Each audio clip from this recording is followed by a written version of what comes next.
Today we're going to talk about an area that I don't talk too much about in Virginia Beach. It's Bayside in Virginia Beach, and we're starting right now.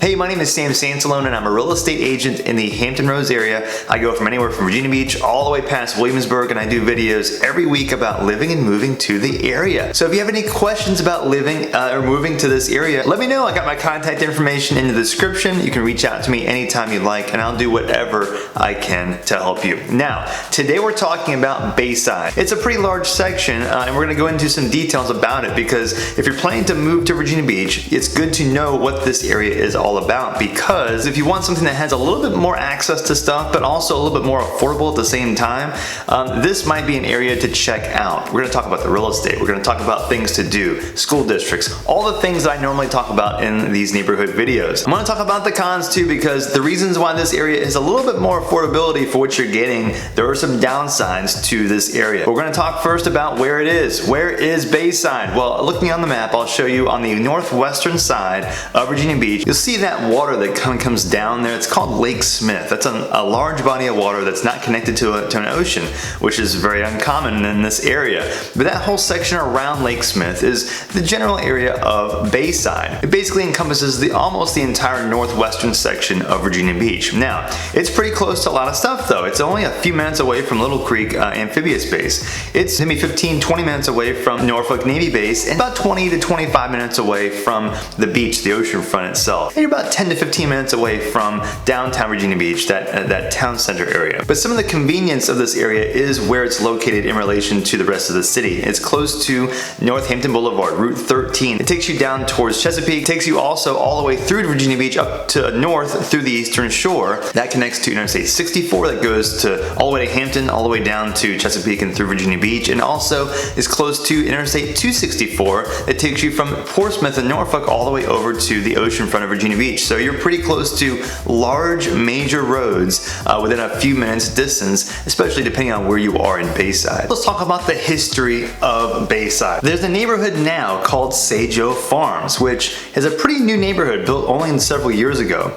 And if you look for houses in Bayside, you might find these houses and you'll see the Sajo Farms neighborhood. And you're like, what does Sajo mean? Back in the 1930s, there's a guy named Sam Jones. Sam Jones had an estate in Bayside in the kind of northwestern section of the area. And the house was built, nice colonial style house, brick house, back in a neighborhood close to the water near Lake Lawson and Lake Smith, which is the most prominent sections of water in the area. But now if you look for houses in the Bayside area, you will often find Sajo Farms, the neighborhood. Well, you might wonder what that Sajo means. Well, this name was named after the estate, Sajo Farms, named after this guy named Sam Jones. Now, what are the things to do in this area? Well, number one, you've got a couple of lakes, Lake Lawson and Lake Smith. These are kind of surprise lakes that are kind of off the main road. If you're driving through most of Bayside, it feels more commercial, like residential, suburbia per se. But just a couple turns and you find yourself in a little bit of an oasis, a little bit of a getaway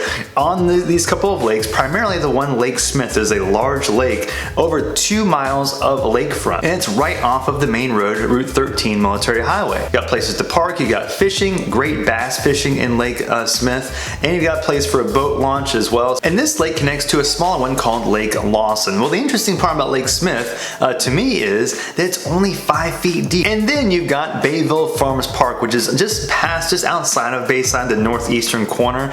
This is a disc golf course, great like forest, places to eat, picnic tables, volleyball, basketball courts, great for dogs running around. But the disc golf course makes it one of the more unique parks in all of Virginia Beach. And of course, the Cypress Point Country Club, which is a golf course, a prominent golf course and country club that's surrounded by a neighborhood called Cypress Point. Not to mention Williams Farm Rec Center, which is one of the several rec centers that Virginia Beach has that for like about $100 a year you can go and get a membership for. It's got a real nice swimming pool. It's a real state-of-the-art center, a gym, basketball courts, great stuff for kids, a running trail around inside in the middle of the building. So for the price, you cannot beat it. So now what's the vibe like like in Bayside? Well, this is an interesting area because different parts of Virginia Beach kind of had their own vibe to it. Bayside is kind of a mixture of several parts of Virginia Beach. So you've got houses built like in the 40s and the 50s, like older brick ranch style. You've got the new construction, a lot more new construction in this area than most other places right now based on just availability and scarcity. So you have some newer feels, you have some older feels, you've got some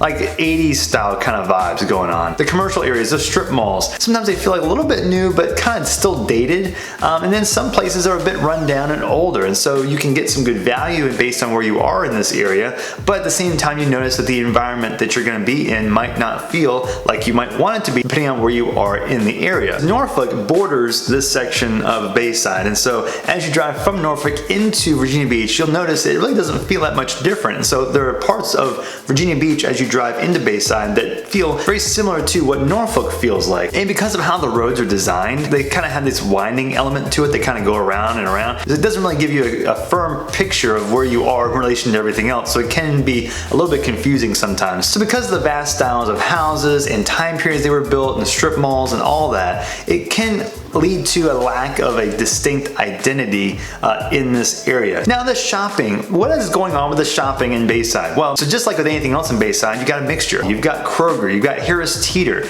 you've got Lidl. Those are scattered around in the area, and those are some of the more, like I'd say, in demand and grocery stores I think you might like to go to the most. However, Foodland's also in this area. There are some spots in the south and southwestern corner of Bayside that there's even a international Asian market that's pretty good, and there are some spots that are pretty run down, and so depending on where you are in Bayside, you might have a totally different shopping experience. But Norfolk Factory Outlets is again right across the street, down the street from Bayside, and so if you do love outlets, Nike, Tommy Hilfiger, Old Navy, all the big brands, their outlets are here, and so this is one of the more prominent spots to go to for shopping to get a bunch of stuff that you need all at the same time. You've got a Lidl, you've got a lot of little strip malls, lots of little convenience stores all through. But then you're about 10 to 15 minutes away, depending on where you are, sometimes closer to downtown Virginia Beach, which is like, for example, where Anthropologie is. You've got Pottery Barn, a lot of the prominent shops in downtown. You've got restaurants in there. If you want to do anything outside of Bayside, I'd check downtown Virginia Beach first, town center,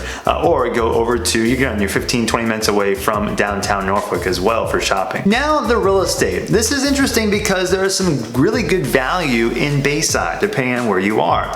Now, first of all, there are lots of different styles of houses. We talked about this a little bit. In the 40s, 50s, you got more brick ranch style houses. 60s and 70s, more ranch style. Some more vinyl siding you'll see pop up more often. Then in the 80s and 90s, you'll see more two-story, brick two-story, 2,500 square feet, 2,000 to 3,000 square feet. There are neighborhoods like, for example, in Haygood Point. I love Haygood Point, as well as Wesley and Chase. These neighborhoods are in like the 4s, 5s, and 6s for the most part. But Cypress Point is also that area near the golf course I was telling you about. More like the closer to 500, 600, and 700, going up closer to the water, it gets a lot more expensive.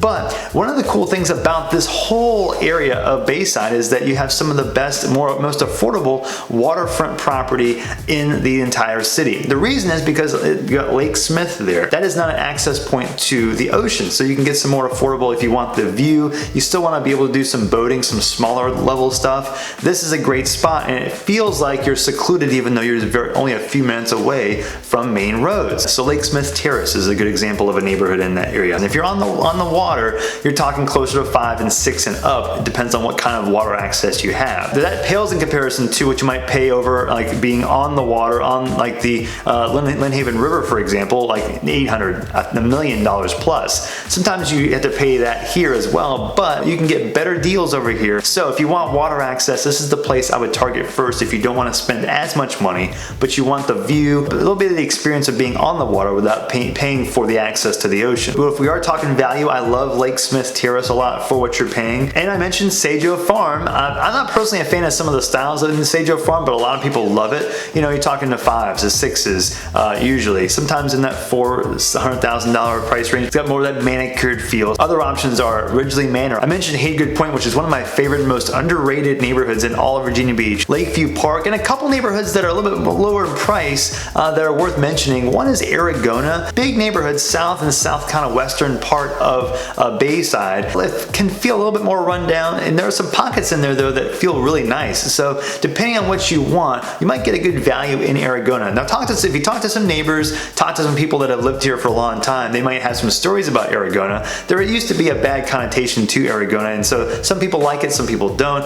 but for the price you might be able to enjoy a single family house like under that $300,000 threshold. And Witch Duck Lake, which is a man-made lake, but it's a small neighborhood but has a little bit of a lake view. So if you want like a nicer, like, you know, two-story house that has the manicured area, has like an HOA feel to it, this is a good spot if you want something on a lake, a small lake, but still a lake nonetheless. So you've got condos as low as like $75,000, $100,000, $200,000. Some of these townhouses are like that too.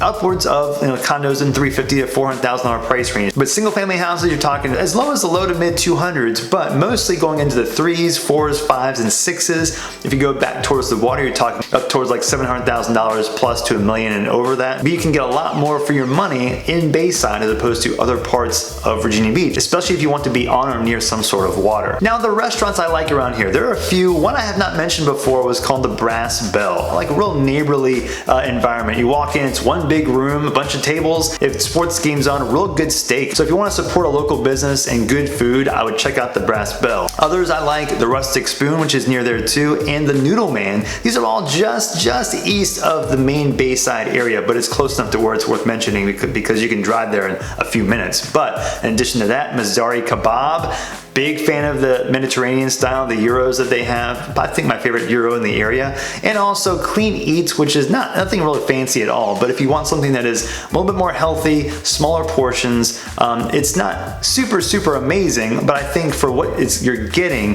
I think it's very functional if you're watching your diet. So the school districts. Well, the reason why I mentioned Bayside as a general name is because it's in the Bayside High School District. So Bayside High School is your high school. You've got Independence Middle School, Bayside Middle, and then several elementary schools. Williams, Bayside, Diamond Springs Elementary, Hermitage, Luxford, Pembroke. There's a whole bunch of them. I'd say 10 or 12 of them. I'll put a list down in the description below of all the elementary schools in the general area of Bayside. So the drawbacks to living in Bayside. Well, number one is there's no real distinct identity, I feel like. So you've got the Little Neck area, Great Neck area, closer to the eastern side of Virginia Beach, and also like Ocean Lakes and the entire south section. They all have their distinct feels to them. Bayside does too, but I feel like Bayside is sort of like a sprinkling of all the types of areas in the rest of Virginia Beach, sort of. So you've got a little bit of everything, but nothing strong enough to make it feel real unique. And also these school districts themselves. So some of the reason why you see these houses priced so affordably compared to other parts is because of the school district ranking. Some people decide against being in Bayside because they want a different school district, and that has influenced the prices in this area.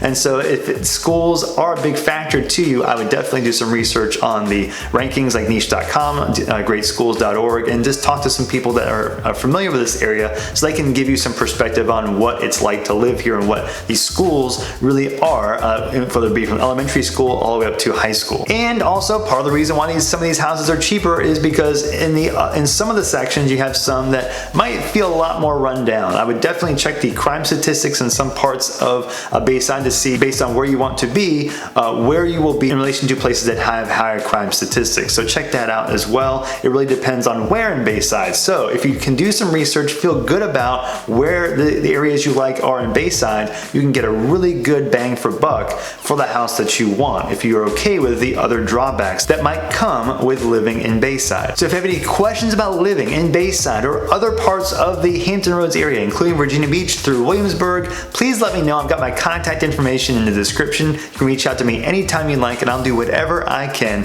to help you, and I will see you on the next video.